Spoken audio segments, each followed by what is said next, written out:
صحى وشاف السما. جسمه ما كانش بيتحرك والدم ما وقفش. قال في نفسه: أنا لسه حي. بعدين تذكر الدب والأصحاب وإنهم مشيوا وسابوه. اسمه هيو جلاس، صياد فراء أمريكي. في 1823 كان في رحلة في البرية مع مجموعة. في يوم قابل دبة ضخمة وصغرها. الدبة انقضت عليه، مزقت كتفه وعضت رقبته وجرحت وشه. الرفقة سمعوا صراخه وأطلقوا الرصاص على الدبة وقتلوها. بس هيو كان على وشك الموت. القائد قال: محدش هيقدر يشيله، لازم يفضل هنا. وطلب من 2 يفضلوا معاه لحد ما يموت ويدفنوه. الاتنين قبلوا، فيتزجيرالد وبريدجر الصغير. يوم فات، يومين، هيو لسه بيتنفس. فيتزجيرالد خاف، قال للصبي الصغير: هيو هيموت واحنا قاعدين هنا نضيع وقتنا.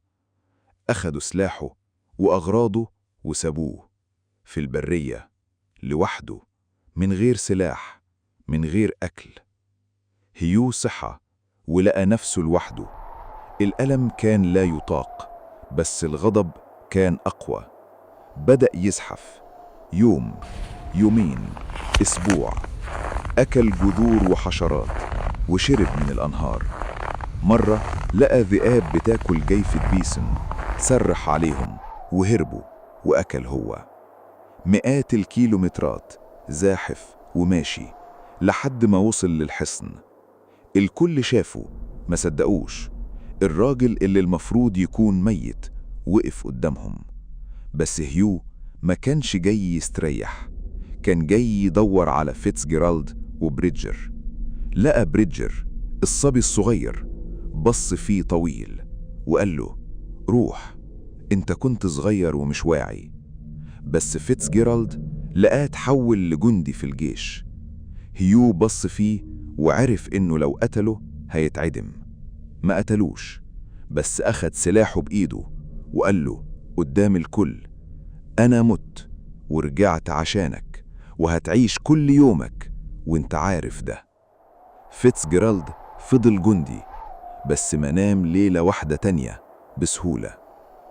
الدرس اللي علمنا إياه هيو جلاس إن الإنسان لما عنده سبب قوي بيقدر يعمل المستحيل، وإن أحياناً أبشع عقاب مش الموت، إنك تعيش وإنت عارف.